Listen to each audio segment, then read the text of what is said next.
Hi guys, Babette here. Miss you guys so much. I joined the Carmi team January 2019.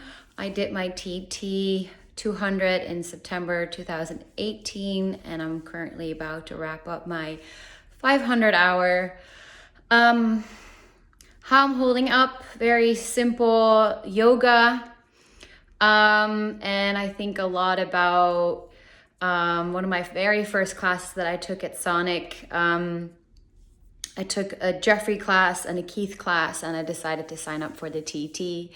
And this Keith class was his Friday night 6 p.m. class. I remembered like yesterday. And his famous opening down dog was very new to me. It was a few minutes and I was dying.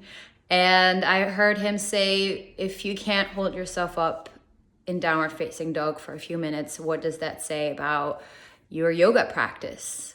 And initially I was like, yo, like this dude, like he needs to chill.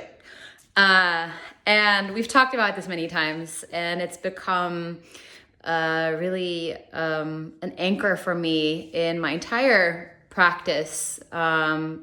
Just that one thing that he said, and I get it now with what he meant, and mind over matter. I'm holding myself up in downward facing dog, and I'm holding myself up through this time.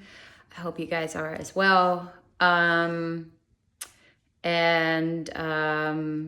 Breathing through moments of uncomfortability, of feeling not at ease, and not being so reactive to it, just, like that down dog, and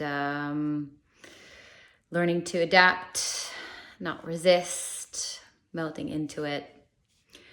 All the good stuff that we trained for as yogis and yoga teachers. Love you all so much, and I really cannot wait to see you again, practice with you. I really miss that a lot. So sending all the love here with Buddha, Durga, and be well.